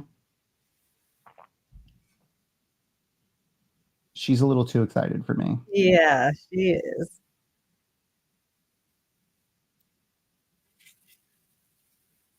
He's such a creeper.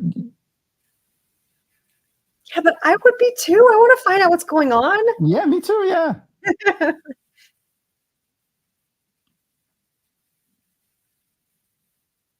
It's like becoming the president, immediately going for the president's secret book or whatever. Oh man, it really makes me think of like the old apples. Yeah.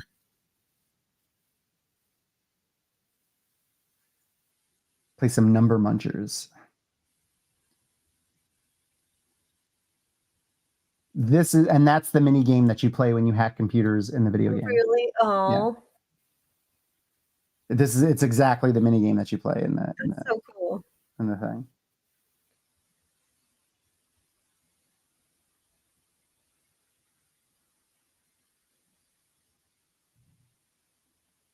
They did a good job with the Oregon Trail. Yep. My favorite game was Odell Lake. I don't know if anyone ever remembers that game. You played a fish, and it was just like you saw like the screen was like a side view of the lake. So like the surface was up here, and the bed was down here, and you were a tiny little fish, and you ate smaller fish and got bigger, and then you could eat bigger fish, and you had to dodge the bigger fish. I loved that game. That and Carmen Sandiego.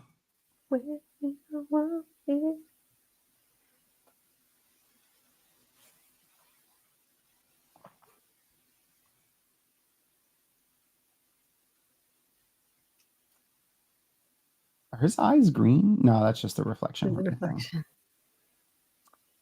I see. And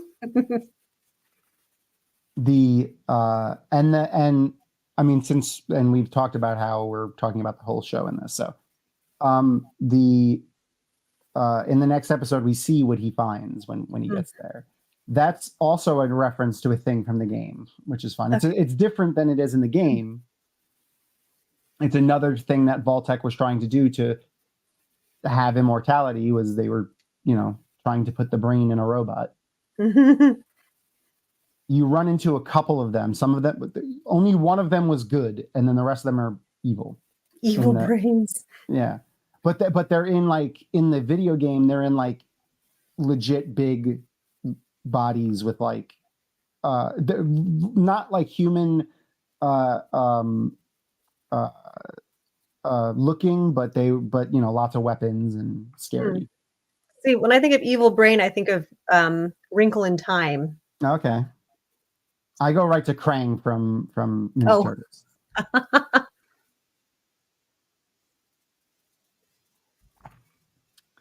Wrinkle in Time. I haven't read that in a while.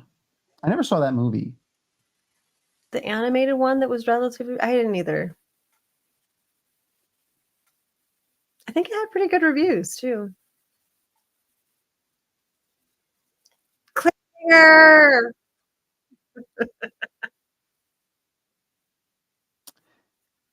I can't wait to see what they do with his character, though. Oh, let's see what people thought.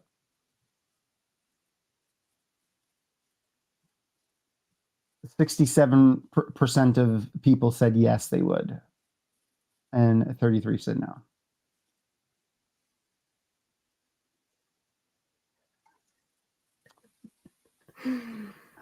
Oh, what's this song? Oh, right, yeah. There's still we there's don't still see a it little yet. bit. Yeah. It's like, oh, it's a cliffhanger. Oh, it's not a cliffhanger. Oh, it's Yeah. still a cliffhanger. Oh, you asshole. Who directed this one? I want to yell at them for how good they did that. Yeah.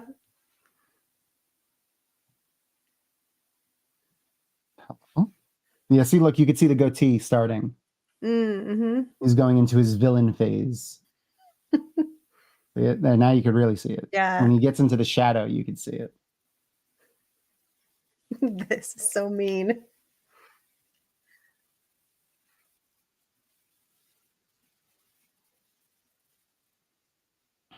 Yeah.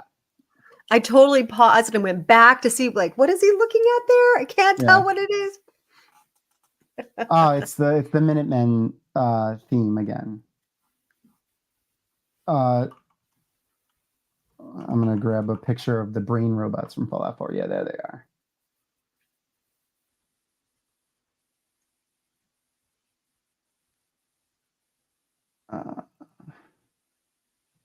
The brain robots are interesting in the game, and there's one that you can help or not help, and he ends up being bad. But that's what they hat.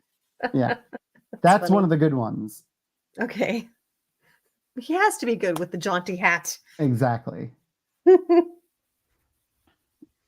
I like this music too. All right, I'm stopping the watch party. So for those who are in the watch party, I'm hitting the stop button on that and the timer as well.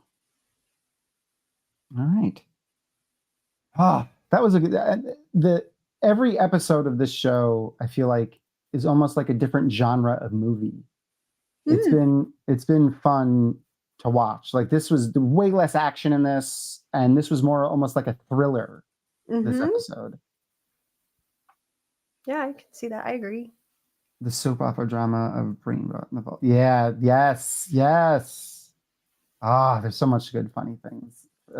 There's a lot of real fun, like, side missions and little lore bits and stuff in the games that they play, that the writers of the video games play with. It's funny. No, that's from 4 as well. Oh yeah, Rapunzel's got me. Yeah, it's from Far Harbor, which is one of the DLCs for Fallout 4. The next episode is they've been hinting at the at the villainous nature of Vault-Tec since kind of the beginning, and they've outright kind of shown you a little bit with the meeting they had, but then you really get to see it in the next episode. And that was I was really hoping that they were going to play that up in this, and I think they did a great job with it. As someone who's never played the games, did you pick up on Vault-Tec probably being the big bad? Yeah, I don't know. I maybe not as soon as some people, but I definitely was like, oh man, they probably blew up everything. In fact, so, yeah. In fact, they did.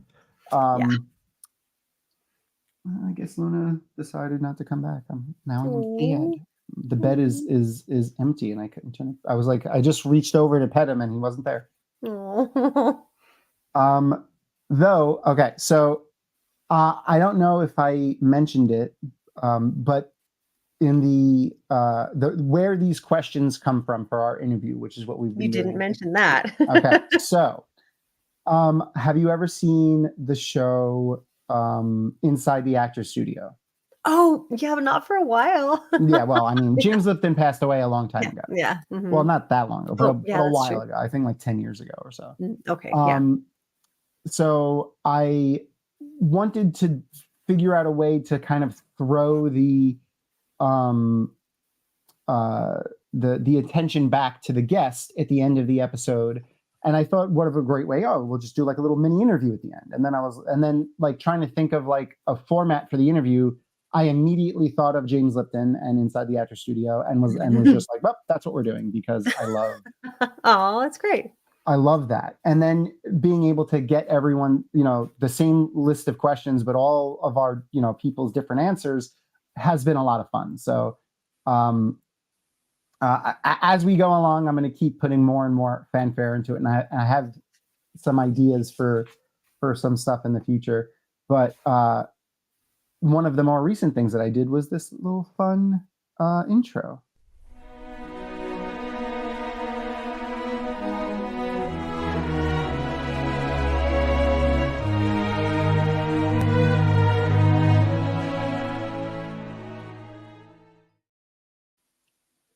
That's the theme music for a clip of the theme music from Inside the Actors Studio. Anyway, welcome, Alyssa. Thank you. I'm so happy to be here. So we have this list of 10-ish, I think it's 11 questions. James Lipton, obviously, the original was 10, that we've been asking everybody at the end of the show. And you are the new interviewee that we get to do these questions with. So I'm excited. Usually Crystal and I trade back and forth with the questions, so it's going to feel weird for me to ask all of them. And now I miss Crystal. No, you're fine. You didn't do it unless you made Crystal sick, unless you gave her pneumonia. I mean, I don't think that technology exists yet. No, not yet. She's in Kansas, and I wouldn't send her pneumonia even if I could. There you go. All right. So the first question has become kind of like a shticky thing that we do now with all of our interviews. It started when Kathy Campbell, the CEO of Dragonmount, and I had the chance to interview Rafe Judkins, which was a lot of fun. If you haven't seen that interview, go and watch it on the YouTubes. But if you haven't seen that interview, you've definitely heard a line from that interview that has gotten pretty famous amongst the Wheel of Time community. And hold on one second. The Wheel of Time fandom is statistically the best fandom. Yes, he said that when we were interviewing him. I love that. We wanted to we wanted to lean into the fun in the interview and not like bombard him with Wheel of Time lore questions and stuff like that. So that's where this question comes from. Anyway, without any more preamble, Alyssa, what is your favorite dinosaur? So I'm afraid it might be a little cliche, but I have to go with a Brachiosaurus because I love the long necks. I just think they're elegant and beautiful. And I also have a really, really soft spot in my heart for The Land Before Time, the original. Me too. So that's what I have to choose. Littlefoot. Oh, God, they really liked breaking our hearts when we were kids. I know. Oh my God. The tree stars. I can't. Oh, it's been forever. Oh, by the way, fun fact, you know how Brontosaurus was right. They've now adopted Brontosaurus as a alternate name for Brachiosaurus. So you can also it's interchangeable. Not to be confused with Apatosaurus, right? That's the other long neck one? Yeah. Apatosaurus. But yeah, so anyone who doesn't know, it's the, dinosaur with the long neck that you see at the beginning of Jurassic Park, the first Jurassic Park movie. Okay. What is your favorite word? I'm really glad you have this because it's my new favorite word. It's come about because I was reading this series that I really enjoyed, and it was Pattern of Light and Shadow by Melissa McPhail. Not a lot of people have read it, and it's super sad because she didn't finish it before she passed away. But she used a lot of somewhat more advanced vocabulary, and I thought that I had a pretty good vocabulary, but she used this word that I wasn't familiar with, and people will probably think I'm ignorant now, but it's specious. So specious is my favorite word because it's something I feel like I use all the time now, because it means superficially plausible but actually false. You probably knew that, but I didn't. I don't know where I've definitely, I think I've read it in books before. Yeah. It's definitely not in Wheel of Time, I don't think. But yes, I don't think so either. It is a good word. And there is no shaming here for vocabulary. We don't shame anybody for any reason, really, unless it's just for funsies. Aw, Ducky. Oh, Ducky. If you want to really be sad, go and Google Ducky actor. Oh, it's awful. It really is. Yes. Yes. Oh, she was so precious and beautiful. Okay. Yep. Anyway, what is your least favorite word? So I went with a serious one, and I chose fail because I don't think that we should ever use that word, because every time we, in theory, fail something, we're actually learning something. It's just an opportunity to do better next time. Right. It's not really a fail. It's just like you said, an opportunity to learn and improve. Yeah. Just don't do that again. What is an everyday sound that you enjoy? So a little homage to that in my title today. So my sound that I love is the sound of French bread being cut. Oh, okay. I could hear that. Yeah. Oh, yeah. Oh, man. That makes me think of, like, I haven't, my wife and I live in Florida now, and I haven't been to a proper deli to get like a sandwich in a long time. And I can, as soon as you said that, I could hear them sawing opening the bread up to make a sandwich. Oh, so good. That's a great choice. Yeah. Now I'm hungry. And then what is an everyday sound that you don't like? Yes. Well, this is a sound I hear all the time right now. It's the sound of my teenagers. The sound they make anytime I ask them to do something easy that they already should have done. And it's something like, or gosh. It's a guffaw. Yeah. I can see that. Oh, you just dropped this piece of garbage on the floor. Please pick it up. How many times have you walked past it? All right. So the next batch of questions is more in the lines of the ones that I've kind of rewritten, changed outright than the James Lipton questions. Yes. Some of them are kind of in line with the ones that he had, but changed a little for, nerdery. And then some of them are just completely different. But the first two are not targeted at you. So it's more like in general. So not like, who do you think, but for yourself, but just in general. So in general, what science fiction or fantasy character from any realm of story, could be comic book, video game, movie, TV show, whatever you want, would make a good partner or spouse? Yes.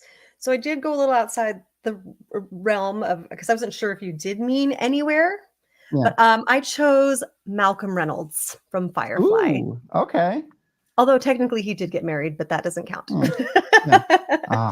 Such a good show. I love the movie too. So yes, good. Agreed. But yes, I think he would be an incredible spouse because he's so loyal and so devoted to his, and funny, but that dry humor, and he's got the tight pants. So that's not for me, just for anybody. Yeah, anyone can look at that.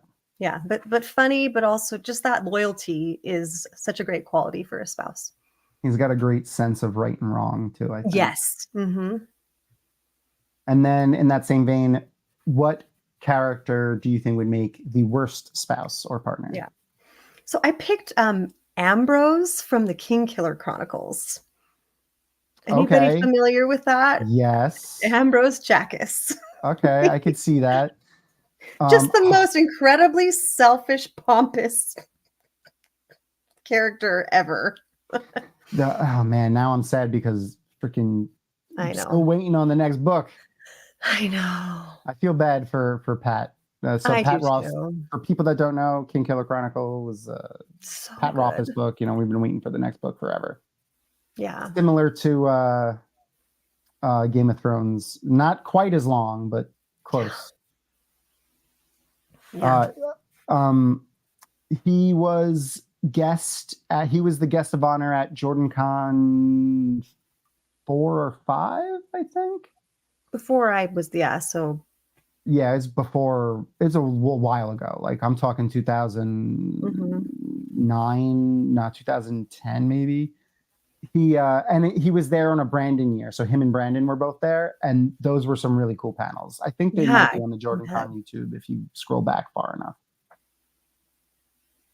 Yeah, Anywho. read those. It makes me sad that people say don't read them because they'll never be finished. You should still read them. You should definitely read them. They're great. The character work in it is fantastic. Yeah.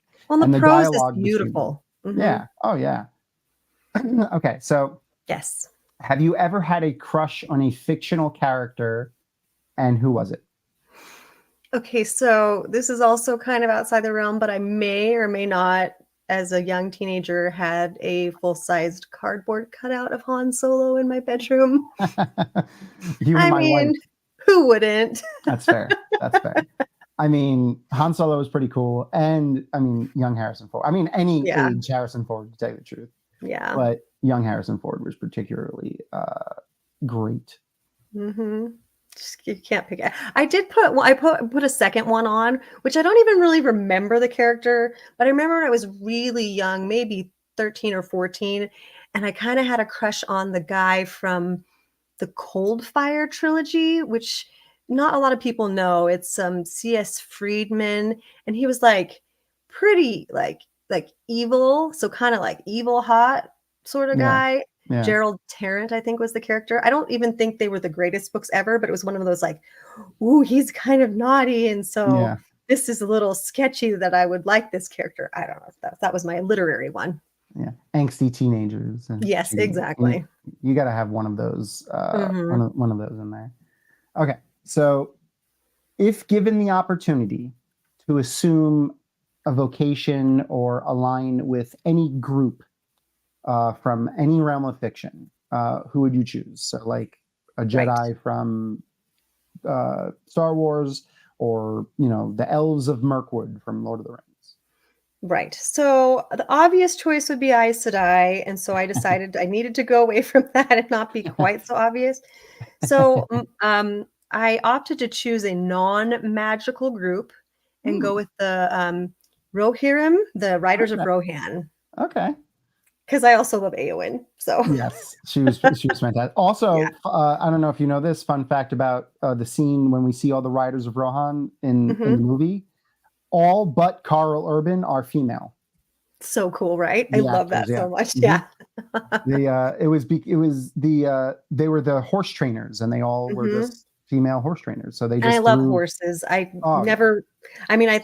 When I was in Girl Scouts, we got to go ride horses once or twice, but I don't have any other training, but I just love them. They're beautiful, majestic animals. Absolutely. When I was a kid, I grew up in a beach town in New York, and when I was a little kid, they used to have I forgot who did it. It was someone that owned horses. They would bring a couple of them to the beach like once a month or a couple times a month, and you can go and they would let kids ride them. That's so cool. Up and down the beach, and that was a lot of fun. And then my dad worked at the horse race track, so I used to see horses a lot. Oh wow, yeah, that's neat. Yeah, I mean they did look like they could essentially have been all shield maidens in that scene. Very Rohirrim. All right. And then the other side of that coin, what's a job or a group that you would never want to belong to? Yeah, a bridge crew in Way of Kings. That is entirely fair. Let's just not. I don't care if Kaladin's in charge. I still don't want to do it. Yeah. For those who haven't read Way of Kings, basically there's a big warfare in this area that's just full of like plateaus that are like, some of them are close together where you could just like step from one plateau to the other, and some of them, they're a little far apart, a couple of feet, and some of them are very far apart. So ahead of the army, they have people just carrying bridges and throwing them across the gap so that the army can cross them. And you have to run in front of the army. And then So get not shot fun. with all the arrows from the enemies. So yeah, Yep. sounds really miserable. Yep, they're the meat shield as well as transportation. Okay, so then the last one is a little bit more is a little bit deeper. But is there any specific portrayal of the afterlife from any realm of fiction or mythology, book, movie, whatever you want, comic book, that you would find appealing or intriguing enough for it to be for you when it's your time? Yeah.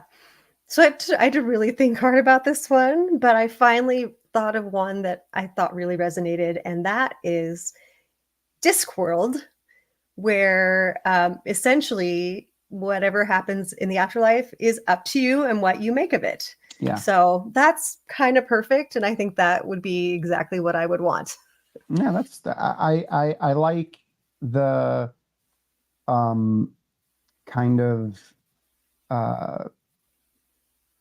sense of self that it makes them have. Right. Like, if you know that you were a bad person and you like deep down you really know the things that you did were bad and you feel it inside of you for that, then you're going to torture yourself in the afterlife, and vice versa. Though I wonder how it would work for a sociopath.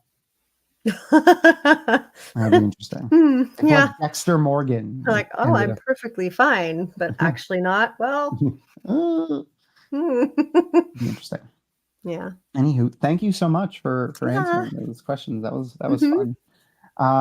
And I'm going to start soon clipping all of these interviews from the end of our things and making shorts with them on our YouTubes, as well as we'll be releasing the interviews with Dragonmount staff soon. Yeah. Oh, fun. Yeah. So I'm gonna see those.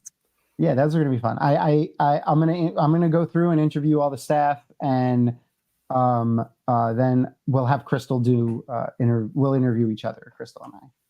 Nice. That'll be fun. Then the last thing, which is what I usually do at the end of the episode, is share our next week's guest. So let's see. Yay! It's going to be Watch the Adaptation. They are, if anyone has been in a chat room pretty much, during this show, we have Glenn. Glenn is a member of What the Adaptation. And then we have Matt Stagger. Everyone knows Matt Stagger. He's very prolific in getting around. And Max, a.k.a. Sinister over on Discord. He's the mod over on the Dragonmount Discord, but he's also started this What the Adaptation, and they recently started playing Dungeons and Dragons, which I can't wait to check out and also maybe participate in a little bit. We'll see how that works out. So fun. And then Alyssa, what are you doing? Like, where are you going to guest on any shows next? Or are you going to any conventions? Where can we check you out next? Well, I do have some more parodies that I'm going to be working on, but again, that pneumonia thing kind of put a wrench in that. I am try to still get one in this year. It all just depends on if I have an idea that makes me feel inspired enough to put in the effort, because I don't do things halfway. I just don't. I can tell. And so I have to be excited about it, because if I start something that I'm not excited about, it'll be a drag. So anyway, no, I probably will, but I can't promise anything. I like doing it just for fun, almost more than even the competition, because it's just not my favorite thing. I don't like competing in anything. Yeah, it's just it gives me anxiety, but I understand. But no, I don't really. We've got our podcast we do occasionally, which is They Might Be Dark Friends. We've just all it seems like our lives keep getting busier and busier, so we haven't had a chance to do that lately. And then I do hope, of course, to make it to JordanCon finally again. This year I'm hoping to do JordanCon and WotCon. But otherwise, no, I don't. I'm just happy to participate in the community where I can, and always, just love the people here, and love that I've found so many wonderful people that share my love of all things nerdy. Yep. So thanks for having me. It was such an honor. Always. Yeah, no, absolutely. And we now one of the things that we usually do in this episode, which is I guess you could call like the penultimate episode of our current show that we're watching. Yeah, is we'll have posted the poll for the next one. But when we switched over from Avatar to this show, we started something that I think I'm going to turn into a tradition, which is we're going to be watching a movie in between the next two shows. Oh, fun. So it's either live now or will be live up on the social soon. We're going to be posting the poll. We're going to watch a movie. We're going to take a movie break in between this show and our next show. And we'll post, so basically October 7th, we'll be watching a movie. And it's going to be one of these three movies. And we're going to let y'all vote on it. So all of these I have listed next to the movie, what streaming platform they're available on, and then the movies themselves. So we'll get that up soon. And then also at the same time, we're going to have up on the socials, what should we watch next? We have a list of shows that we've been, cultivating over the last few years that we've been doing this, and shows that have not made it through the polls like last time, but we still want to keep on there. But we'd like to, have some more feedback from the community. What do you guys want us to watch or, together and talk about and have guests for? So make sure to post your ideas there. And then next week, we'll have the list of 4 shows for the poll to watch. And when we're watching the movie is when we'll announce what show we're watching next. So it's going to be fun. It's going to be a busy couple of weeks for the social media team at Dragonmount. But anyway, this is when I would usually say goodnight, Crystal. So instead I'll say goodnight, Alyssa. Good night. Bye.